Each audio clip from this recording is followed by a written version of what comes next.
12. La Revolución de Mayo, primer golpe militar. Entre las muchas consecuencias derivadas de los triunfos sucesivos obtenidos sobre los ingleses, hay una que interesa dejar aquí sentada, por la influencia que ha de ejercer respecto a los sucesos que se avecinan en el Río de la Plata. Se trata de cierta confianza en sí misma que invadió a Buenos Aires, extendiéndose por el resto del país paulatinamente.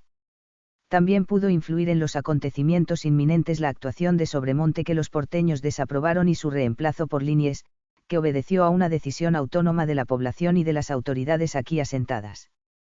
En cualquier caso, no fueron solo los hechos acaecidos en esta orilla del océano los que condicionarían el futuro próximo. Muy por el contrario, la situación que atravesaba España ejerció también un influjo poderoso, resultando ineludible referirse a ella para comprender las cosas.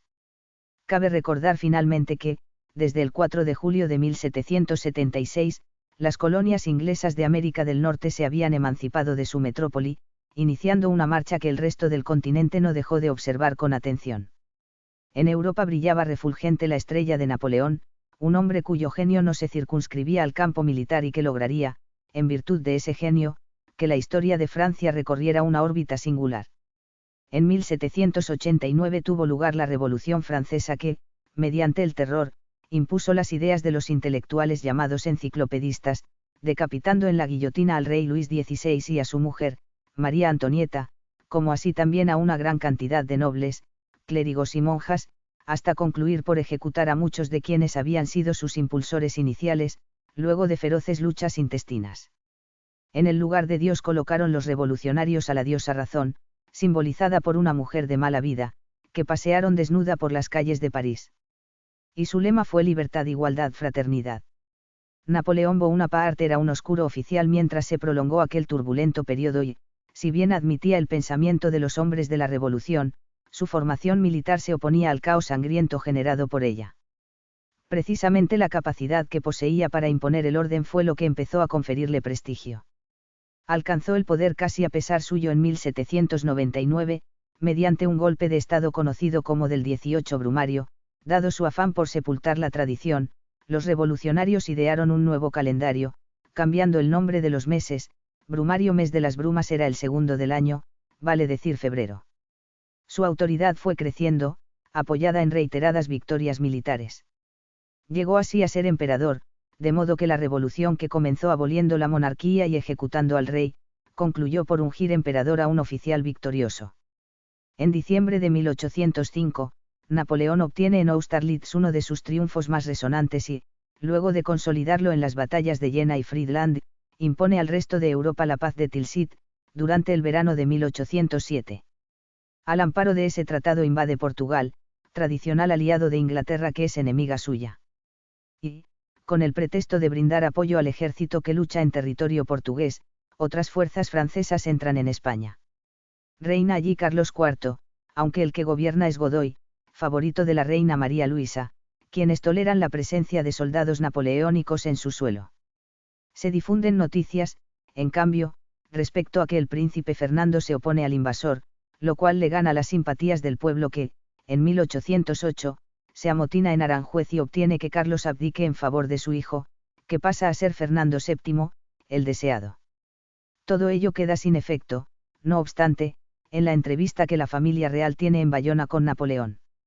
Carlos se retracta de su abdicación y Fernando acepta la validez de tal retractación.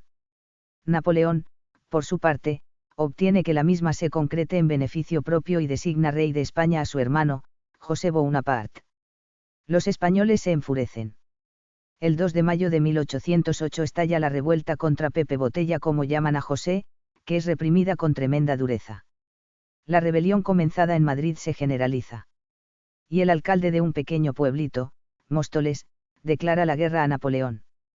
Abandonada la autoridad por Carlos y por Fernando, no acatada la que inviste el rey francés, la población organiza juntas de gobierno, que asumen el mando delegado en ellas por los municipios. Surgen juntas en Galicia, en Sevilla, en Asturias, Valencia, Murcia y muchas más ciudades.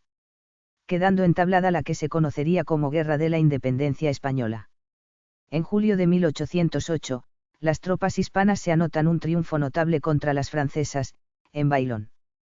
Forma parte de aquellas un joven oficial, nacido en una población perdida en el Virreinato del Río de la Plata, junto al río Uruguay. El oficial se llama José de San Martín y recibe una condecoración por el valor demostrado en combate. Para conducir eficazmente la lucha, se forma en Aranjuez una Suprema Junta Central Gubernativa, que manda en nombre de Fernando VII, cuya reposición en el trono procura la guerra contra el invasor. Ante el avance de las tropas francesas en Portugal, la familia real lusitana abandona el país y buques ingleses la trasladan al Brasil, instalándose la corte en Río de Janeiro. Reina allí como príncipe regente Juan de Braganza, casado con Carlota de Borbón. Carlota era hermana de Fernando Vil, hallándose este preso por Napoleón, como así también sus demás hermanos. Inglaterra imaginó un plan inteligente, de vastos alcances, que Carlota reivindicara sus eventuales derechos a la corona española, unificándose en su matrimonio con Juan los reinos de España y Portugal, de modo que el hijo de ambos heredara un inmenso imperio, que incluiría también las posesiones americanas de las dos naciones así fusionadas. Ello, desde luego, se realizaría sobre el supuesto de que los titulares del nuevo imperio resultarían tan dóciles a la influencia británica como lo fueran los monarcas portugueses, garantizando la libre circulación en sus dominios de las mercaderías manufacturadas en Gran Bretaña. Este plan dio origen al llamado carlotismo, que ejercería prolongado influjo en el Río de la Plata, adhiriendo a él muchas importantes figuras, por convicción o por interés. Aunque las noticias referidas a la situación europea llegaban a Buenos Aires con retraso y a veces distorsionadas, la guerra emprendida por los españoles contra Napoleón encendió aquí los ánimos. Ello despertó crecientes suspicacias contra Liniers, dada su condición de francés. Comenzó así una sorda lucha entre el cabildo encabezado por Álzaga y el virrey. El 12 de agosto de 1808, a raíz de despachos llegados desde España, por disposición de Liniers se jura lealtad a Fernando VII, proclamado en Aranjuez como rey legítimo, meses antes. Sin embargo, Álzaga no confía en la lealtad de Liniers y prepara una revolución para deponerlo. Se apoya en el cabildo y en algunos cuerpos militares, formados mayoritariamente por peninsulares. Liniers, por su parte, cuenta con otros cuerpos, principalmente el de patricios, cuyo jefe es el teniente coronel Cornelio Saavedra. La revolución estalla el 1 de enero de 1809 y es vencida por el virrey, que deporta a sus principales cabecillas a Álzaga, entre ellos a Carmen de Patagones. De donde los rescatará más tarde Elío, gobernador de Montevideo y enemigo declarado de Liniers. La Junta de Gobierno constituida en Aranjuez se traslada a Sevilla, donde adopta el nombre de Junta Central. Napoleón, no obstante, se toma el desquite de Bailón y derrota al ejército español en Ocaña. Luego ocupa la ciudad de Gerona, que ha resistido heroicamente un largo sitio. Al aproximarse las tropas francesas a Sevilla, la Junta Central se disuelve. La confusión que impera en España, las intrigas carlotistas y los vientos de independencia que comienzan a soplar por América dan lugar a varios alzamientos en el Alto Perú. Murillo, que encabeza uno de ellos, es ahorcado en La Paz a principios de 1810. La autoridad de la Junta Suprema instalada en Sevilla y que no es la Junta Central que también funcionó allí fue reconocida por Buenos Aires con alguna precipitación. Otra junta, la de Galicia, había nombrado virrey a Ruiz Huidobro, quien, nada seguro de la legitimidad de su título, procuró reemplazarlo por el de gobernador de Montevideo, siendo resistido por Elío. Así las cosas, enemistados Liniers y Elío, la Junta sevillana resolvió designar virrey a Baltasar Hidalgo de Cisneros, otorgando a Liniers, en cambio, el título de conde de Buenos Aires, desprovisto de mando político. Cisneros era un marino con brillante actuación en la batalla de Trafalgar, librada contra el almirante Nelson.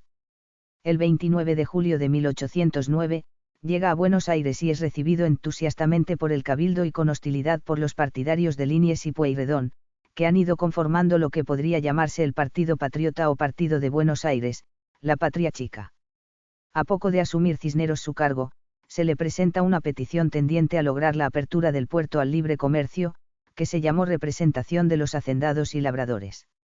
El inspirador de ella ha sido Manuel Belgrano y su redactor Mariano Moreno, abogados ambos. Cisneros, que necesita recaudar los impuestos que generan la importación y exportación, pues las arcas públicas están cortas de fondos, accede al pedido a más no poder. Pese a que en España funcionan precariamente una Junta Superior establecida en Cádiz y un Consejo de Regencia, organizado en la isla de León próxima a aquella ciudad andaluza, la falta de información sobre su existencia y los recientes triunfos napoleónicos, producen en Buenos Aires la justificada impresión de que ya no hay autoridad en la península. Lo cual, naturalmente, lleva a poner en tela de juicio la legitimidad de un virrey que no representa al rey prisionero, ni a junta alguna que gobierne en nombre de éste. Madura en la población un sentimiento favorable a cortar los lazos con España.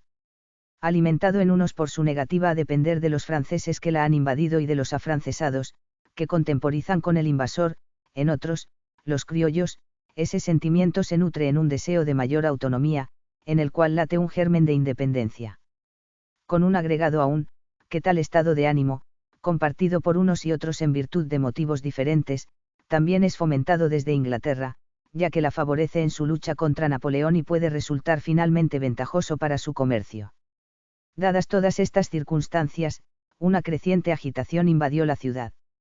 El desasosiego alcanzaba a los comerciantes prósperos y al paisanaje orillero, a los abogados duchos en latins, a militares, funcionarios y negros esclavos, no siendo el clero ajeno a él. Los puntos de mayor ebullición están en los cafés, en las tertulias y, sobre todo, en los cuarteles que alojaban regimientos y milicias. Lo que se exigía, derechamente, era la destitución del virrey y su reemplazo por una junta, constituida a la manera de las formadas en España para resistir a Bonaparte. Ante la inminencia de un grave tumulto, Cisneros cede a la presión y convoca un cabildo abierto para el 22 de mayo de 1810. Son cursadas invitaciones a la parte principal del vecindario. Alguna gente acude a la Plaza Mayor, cuyos accesos controlan soldados del regimiento de patricios, al mando de Saavedra. Y, para distinguir a quienes bregan por la cesantía del virrey, se distribuye una divisa. Luego de un complicado debate y una prolongada votación, que terminó después de medianoche, el cabildo resolvió deponer a Cisneros y designar una junta para reemplazarlo, tal como deseaba la mayoría de los pobladores. El síndico Leiva quedó facultado para gestionar la composición de esa junta.